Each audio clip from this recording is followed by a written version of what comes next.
भूमितीमध्ये सगळ्यात पहिली जी बेसिक आकृती आहे ती कोणती? सगळ्यात पहिली सगळ्यात बेस आकृती आहे ही. ही जी आकृती आहे ही कोणती आकृती आहे?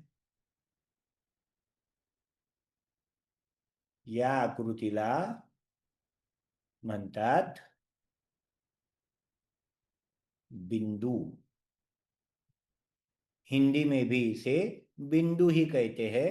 सिर्फ उसकी जो उकार है, जो ऊ की मात्रा है, वो छोटी ऊ की मात्रा। आणि इंग्लिशमध्ये याला म्हणतात पॉइंट। यानंतरची जी आकृती आहे, दोन बिंदूंना जी आकृती जोडती त्या आकृतीला काय म्हणतात? सांगा। ही जी समोर आकृती दिसतीये, हा, सर रेषाखंड। रेषाखंड। Very good. दोन बिंदूंना जोडणारी जी आकृती आहे ती आहे रेषाखंड। हिंदी में इसे रेखाखंड आणि इंग्लिशमध्ये अ लाईन सेगमेंट असं म्हणतात। या आकृतीला दोन्हीकडून बिंदू आहेत। ही कोणती आकृती आहे? एका बाजूला बिंदू आहे आणि एका बाजूला एरो काढलेला आहे। तुषार? किरण। किरण। ही जी आकृती आहे याला म्हणतात किरण। हिंदी में भी इसे किरण ही कहते हैं आणि इंग्लिशमध्ये याला रे असं म्हणतात। या दोन आकृत्यांमध्ये नेमका फरक काय? रेषाखंड आणि किरण या दोन आकृत्यांमध्ये फरक काय आहे? इथे दोन बिंदू आहेत आणि इथे एका बाजूला बिंदू आहे, एका बाजूला एरो काढलेला आहे। इथं एरो आहे याचा अर्थ ही आकृती इथं संपत नाहीये। एरोनी ही आकृती पुढे किती पण जाऊ शकेल, इकडे नाही जाणार, पण इकडून ही किती पण मोठी होऊ शकेल। आणि या आकृतीमध्ये दोन्हीकडून बिंदू आहेत, तर ही आकृती एवढीच आहे, ही वाढणार नाही। म्हणजे आपण ही आकृती मोजू शकू। आकृती ही मोजणार म्हणजे आपण नेमकं काय मोजणार याची? सांगा। या आकृतीला मोजायचंय म्हणजे नेमकं काय मोजलं जाईल याचं?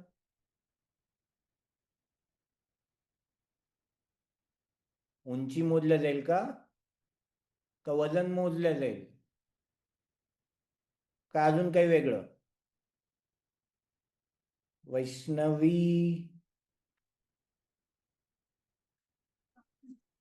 सर लांबी। याची लांबी मोजता येईल। याची मोजता येईल का लांबी किरणची? नाही सर, ते पुढे ते जात पुढं किती पण वाढू शकेल, त्यामुळे याची लांबी नाही मोजता येणार, पण याची लांबी फिक्स असेल। आणि ही लांबी मोजण्यासाठी काय वापरणार वैष्णवी? स्केल, पट्टी। छान। यानंतरची एक आकृती पाहूयात। याला आता दोन्हीकडून एरो आहेत। हे दोन्ही एरो असल्यामुळं याला म्हणतात रेषा। हिंदी में इसे रेखा कहते हैं आणि इंग्लिशमध्ये अ लाईन।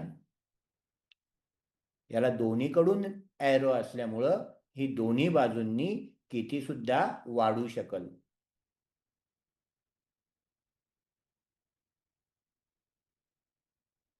इथे मी काही बिंदू काढतो।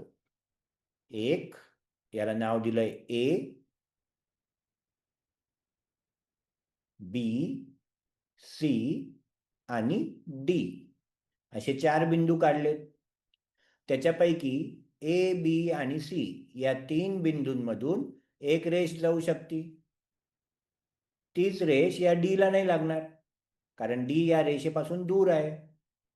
मग जे बिंदू एका रेषेवर असतात त्याला म्हणतात एक रेषीय बिंदु।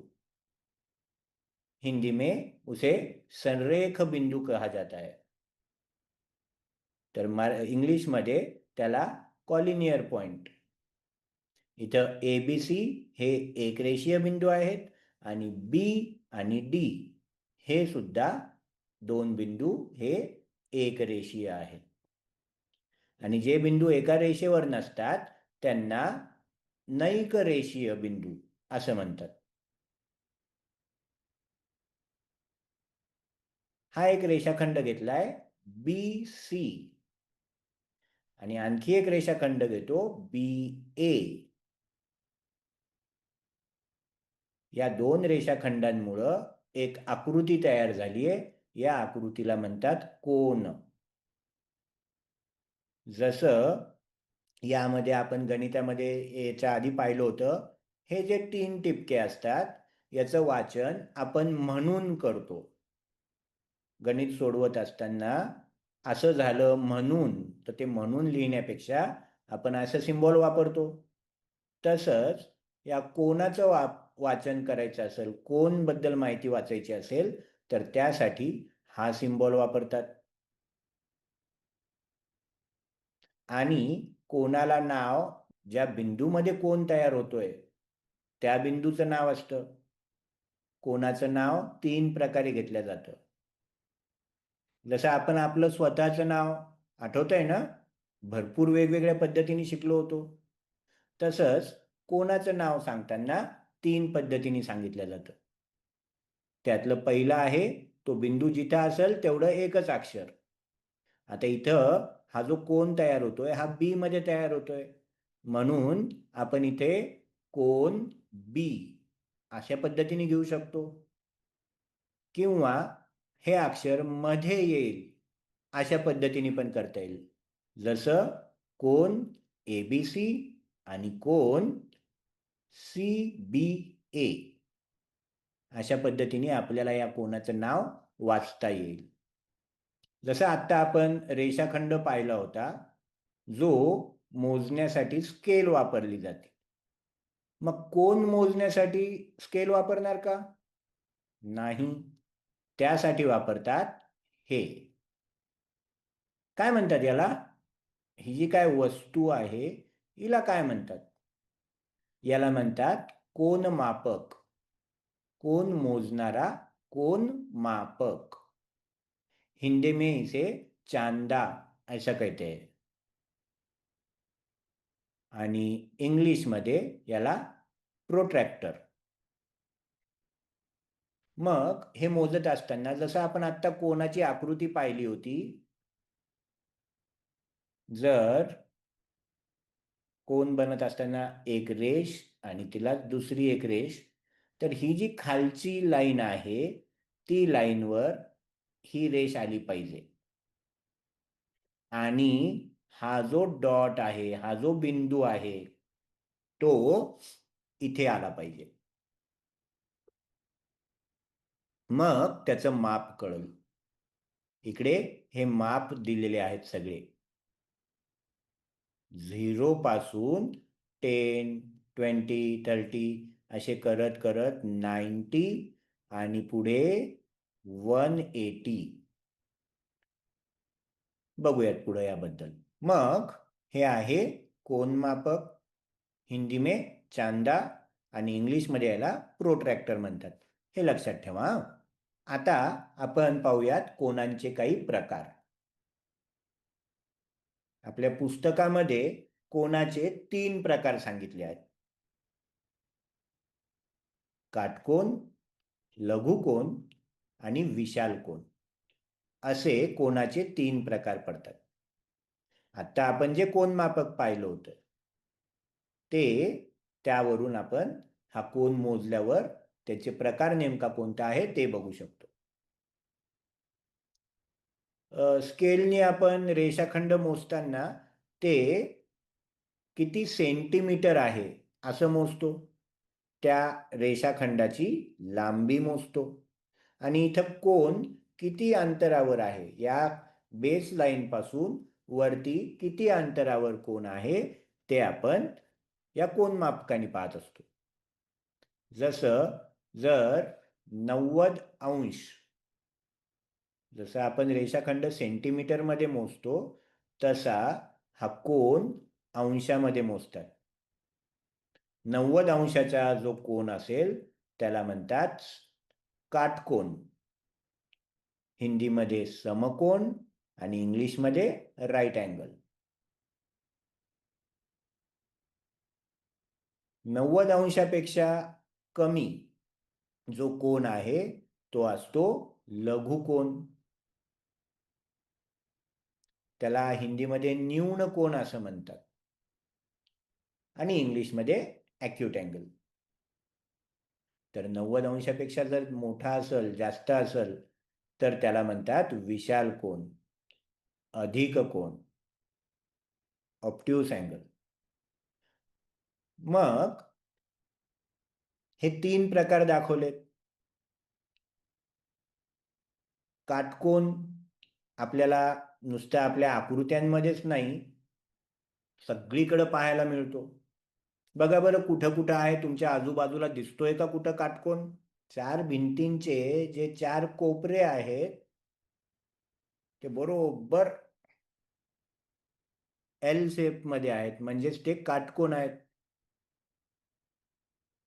त्यानंतर खिडकी, खिडकीचा जो खाली कोपरा तयार होतोय तो काटकोन आहे. दरवाजा, हे सगळे काटकोनाचे प्रकार आहेत.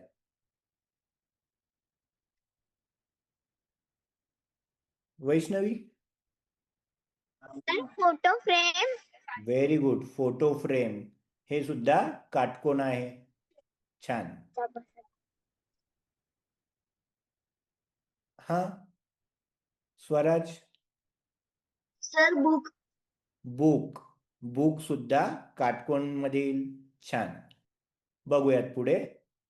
पण मी जसं म्हणलं, आपल्याला पुस्तकामध्ये 3 प्रकार सांगितलेले आहेत.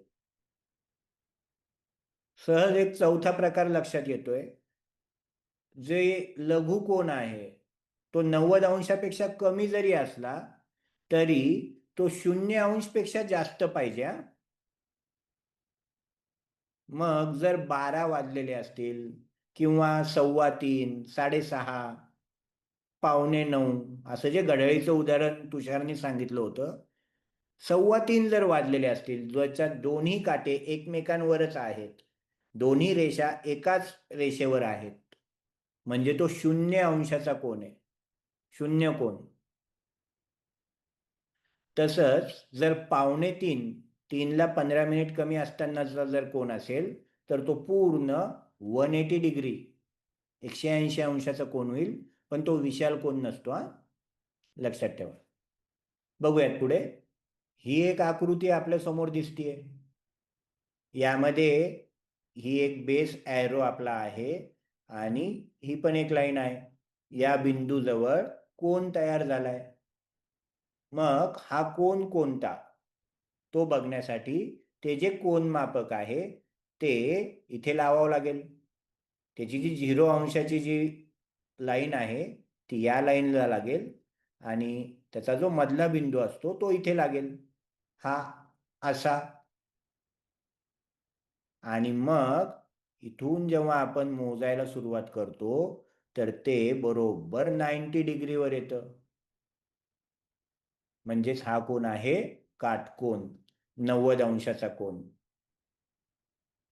नेक्स्ट आकृती. या कोनाचं नाव सांगा काय आहे? 3 प्रकारे. सर कोन बी आणि कोन ABC आणि CBA. Very good. आता हे मोजण्यासाठी परत इथं आपल्याला ते प्रोट्रॅक्टर, चांदा लावावं लागेल, हे असं. मग इथून 0 पासून सुरू झाल्यावर हा 40° पेक्षा कमी आहे, म्हणजेच 90° पेक्षा कमी असल्यामुळं याला लघुकोन म्हणतात, छोटा कोन. नेक्स्ट. तर हा कोन आपण जो मोजू शकतोय हा या डॉट वरून पुढे येतोय 90च्या पुढे 135 म्हणजे हा आहे विशाल कोन.